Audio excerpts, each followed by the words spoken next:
Selanjutnya nomor 6. Nomor 6 ini yaitu soal dari senyawa berikut ini yang mengandung jumlah atom oksigen terbanyak adalah.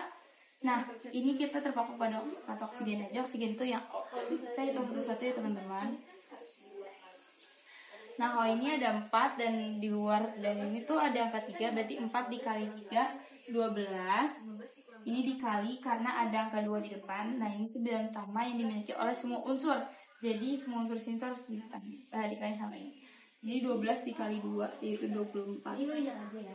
Nah, lalu selanjutnya yang B itu, O-nya itu ada 4. 4 di sini ada dalam kata yang dimiliki oleh semua unsur 3. Jadi, 4 dikali 3, itu 12. Selanjutnya yang C itu nya ada 6 dikali bilangan utamanya 2, yaitu berarti 6 kali 2 12. Selanjutnya yang D itu COO2. Nah, ini 2-nya di luar, berarti 2 ini punya unsur yang ada di sini. Nah, 2 dikali 1 2 tambah 2 dikali 1 karena O-nya ada 2 sama dengan 4. Nah, 4 ini dikali sama 3. Selanjutnya yang E ini MgSO4 dikali CH2O. Nah, O-nya ini berarti 7 ini itu bilangan utama dari unsur ini. Berarti O-nya itu 7. Nah, ini juga ada O4 berarti dikali 7 dikali 4.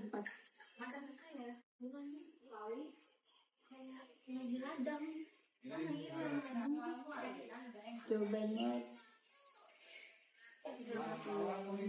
berarti jumlah oksigen terbanyaknya di E. Selanjutnya nomor 7. Nomor 7 itu soalnya diketahui konfigurasi dua unsur berikut, yaitu X dan Y. X dan Y ini memiliki unsur yang sama, yaitu Ar, argon. Nah, ini 4s2, 3d6, 4s2, 3d10, 4p5. Berdasarkan konfigurasi tersebut, pernyataan yang benar atas sifat keperiodikannya adalah kita tinggal cari golongan sama periodenya ya. 4. Nah, ini golongannya dikali 7 itu dikalikan dengan O1. 6 Jadi ada 7. Periodenya 4. Kemudian 4 dan 7 dikalikan Karena jadi jawabannya jumlah adalah kulit paling besarnya itu 4. Nah, lanjut yang yaitu golongannya 7A, periodenya 4. Nah, sekarang kita buat tabel.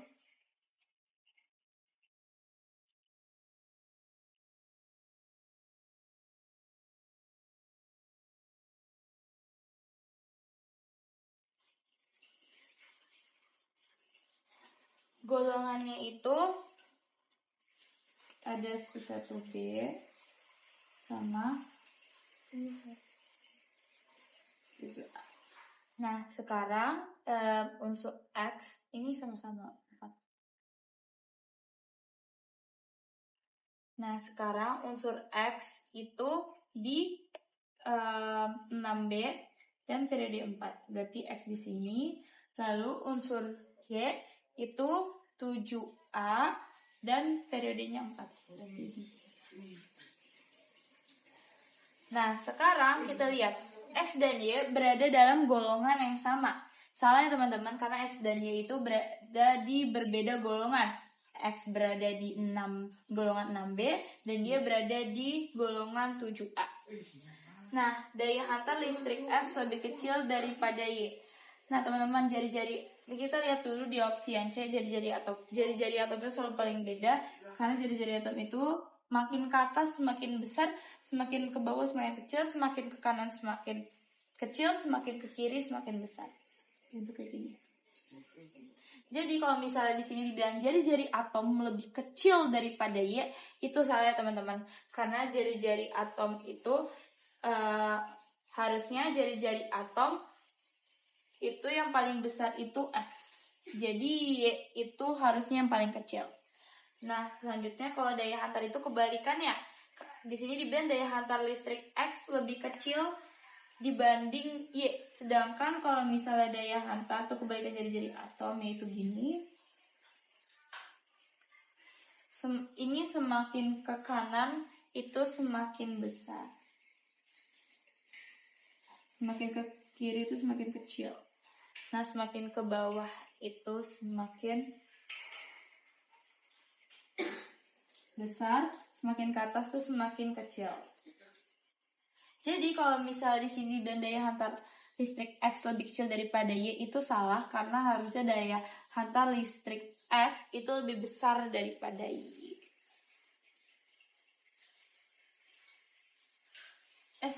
Daya hantar listrik X itu harusnya lebih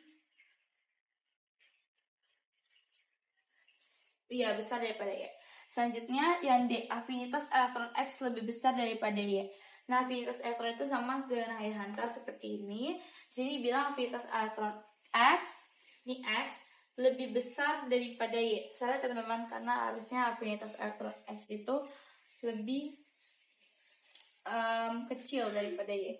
Selanjutnya energi ionisasi. Energi ionisasi juga sama kayak gini. Energi ionisasi X lebih kecil daripada Y. Energi ionisasi X lebih kecil daripada Y. Benar, karena energi ionisasi X itu kecil dan Y itu besar. Jadi jawabannya itu E. Selanjutnya nomor 8. Nomor 8 itu soalnya pemberian nama kimia dari senyawa berikut yang benar adalah, kita itu lihat pertama-tama dari logam dan non-logamnya. Nah, ini N2O5 itu natrium. Natrium itu logam ya teman-teman, bukan non-logam. Nah, kalau logam itu langsung aja natrium oksida. Karena ini ada pentanya, berarti salah. Selanjutnya B, CCl4, kalium tetraklorida. Nah, teman-teman, kalium itu logam. Jadi kalau logam itu langsung aja kita bilang, jadi harusnya kalium klorida, nggak pakai tetra. Selanjutnya SO3. Nah, belerang ini non logam. Nah, teman-teman, non logam itu punya sifat satu itu namanya mono, dua itu di, tiga itu tri, empat itu tetra, jadi bisa kita simpulkan gitu aja, 1, 2, 3. 5 itu yang C, jari-jari atom X lebih kecil daripada Y. Dan selanjutnya nah, di sini kita lihat ini SO3 belerang dioksida. Nah, 3 itu tri ya teman-teman, bukan di. Jadi ini salah. Selanjutnya ini D, P2O5. Nah, di fosfat ini itu logam ya teman-teman. Jadi dia itu harusnya langsung fosfat oksida, nggak pakai di, nggak pakai penta. Nah, selanjutnya yang E, SiCl4. Nah, SiCl4 ini silikon. Silikon itu non logam, berarti pakai ini 4, berarti salah. Selanjutnya yang C, yaitu SO3, belerang dioksida. Ini salah ya teman-teman, karena belerang itu non logam benar, cuman dioksida ini salah karena di itu tri, bukan di. Di itu harusnya 2, dan ini 3. Selanjutnya D, P2O5. P2O5 itu non logam. Ini benar ya teman-teman. 2 itu di fosfat, 5 itu pentaoksida. Nah, yang E. Nah, kita kan udah dapat jawaban benarnya yang D. Cuma kita tetap harus cek yang E. Cuma tuh E juga benar gitu. SiCl4. Nah, ini juga non logam, cuma ini salah karena 4 itu harusnya tetra, bukan penta. Selanjutnya nomor 9. Nomor 9 soalnya yaitu perhatikan reaksi berikut. Ini berarti persamaan reaksi ya teman-teman. CaCO3 ditambah AHCl direaksikan dengan BCaCl2 ditambah H2O ditambah CCO2. Berapa nilai ABC pada reaksi tersebut? Nah, kalau itu kayak gini, ini kita langsung aja pakai metode matematika ya teman-teman, biar cepat. Karena kalau mau coba metode trial, terus kalau nggak bisa nyoba metode matematika tuh bikin lama. Langsung aja kita buat ruas kiri, ruas kanan.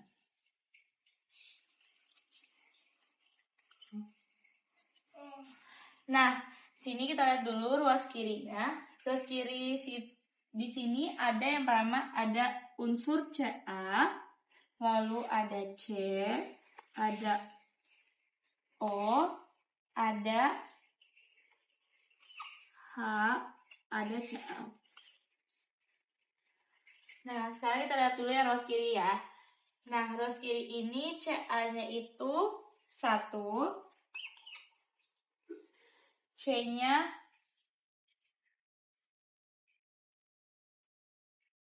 1,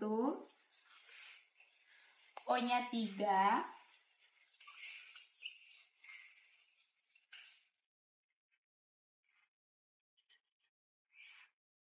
ada H-nya itu A,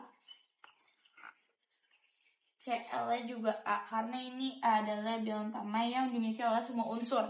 Gitu, jadi salah juga A. Lalu Ca itu di ruas kanan itu B,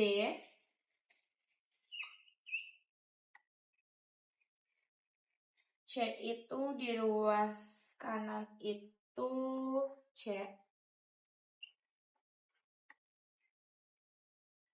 lalu O itu di ruas kanan ada 1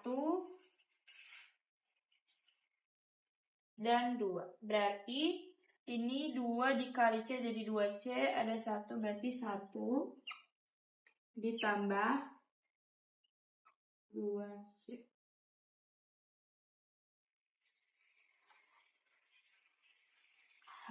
H itu ada 2, Cl itu ini ada 2, cuman dikalikan dengan B jadi 2B. Nah, sekarang kita lihat berapa nilai A, B, C pada reaksi tersebut. Nilai A itu 2,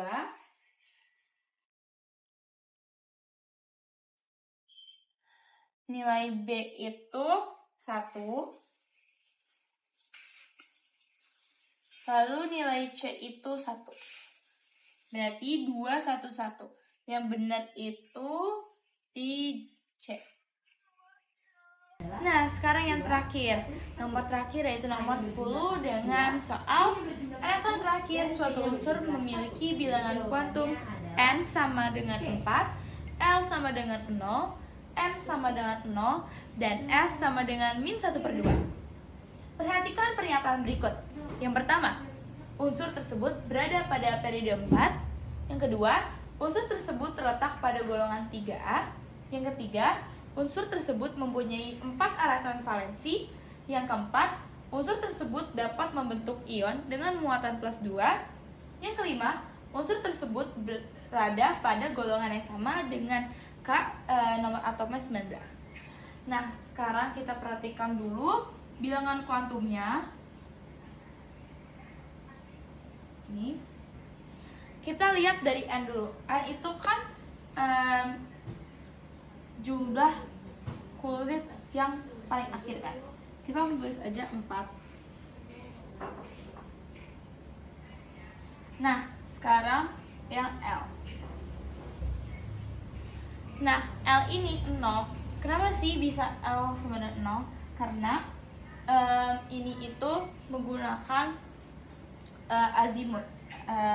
Sifat azimut itu S sama dengan 0, P sama dengan 1, D sama dengan 2, F sama dengan 3. Nah, di sini karena L atau azimut sama dengan 0, L 0, itu berarti yang 0 itu S, berarti 4S. Selanjutnya, M sama dengan 0. Kalau M sama dengan 0, tadi kan ini kan L-nya S ya. S itu sama dengan 0. Nah, kalau S itu memiliki orbital 1. Jadi, cuma satu kotak saja. Nah, ini itu M itu diisi dengan angka 0. Lalu S itu kenapa bisa -1/2? seperti yang saya sudah jelaskan tadi di nomor sebelumnya, kalau min 1/2, min itu berarti tanda panahnya berhenti ke bawah, sedangkan kalau plus tanda panahnya berhenti ke atas. Karena ini min 1/2, berarti tanda panahnya berhenti ke bawah, sedangkan ini hanya satu kotak, jadi diisi full ke atas dulu baru ke bawah gitu. Nah, sekarang kita perhatiin ya. Nomor 1, unsur tersebut berada pada periode 4. Nah, sebenarnya udah kelihatan. Oh ya, aku lupa jelasin kalau misalnya ini kan min 1/2 full. Berarti ini ada 1, 2, ada 2 panah. Berarti di sininya kasih 2. Selanjutnya unsur tersebut berada pada periode 4. Ini kita buat konfigurasinya dulu. 1s2, 2s2, 2p6, 3s2, 3p6, 4. Ini 10, 16, 17. Nah, ini 20. Nah, sekarang unsur tersebut berada pada periode 4. Itu benar ya teman-teman, karena seperti yang udah aku jelasin di sebelum-sebelumnya juga, kalau periode itu adalah jumlah adalah bilangan kulit yang paling besar. Nah, yang paling besar di sini 4. Jadi periode yang 4, berarti ini benar. Selanjutnya, unsur tersebut terletak pada golongan 3A. Nah, sini kita lihat golongannya. Ini kita operasikan dulu. 1 itu punya elektron 2, 2 itu punya elektron 6 dan 2, 6 tambah 2, 8. Lalu 3 itu punya elektron 6 dan 2, 6 tambah 2, 8. Lalu 4 itu hanya 2. Jadi harusnya golongannya itu adalah 2A, karena kulit bagian terluar itu 2, jadi harusnya 2A. Jadi ini salah ya teman-teman. Selanjutnya nomor 3, unsur tersebut mempunyai 4 elektron valensi. Nah, ini udah ketahuan banget kalau misalnya ini tuh salah, karena di sini aja udah terlihat kalau misalnya ini tuh 2, bukan 4. Tuh. Dan ini juga bisa ya, jadi ini salah. Selanjutnya yang nomor 4, unsur tersebut dapat membentuk ion dengan muatan +2. Nah, ini kita lihat di golongannya. Golongannya kan tadi aku udah bilang misalnya golongan itu 2A. Nah, golongan 2A itu cenderung melepas 2 elektron.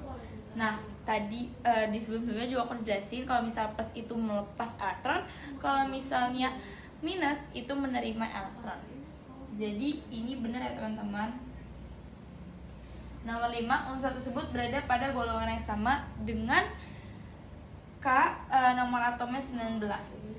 Nah, ini salah teman-teman, karena tadi kan udah dibilang kalau misalnya ini nih jumlahnya 20, sedangkan ini 19. Harusnya kalau 19 itu 2881, sedangkan kalau misalnya benar itu 2882. Yang salah 2881, jadi ini salah.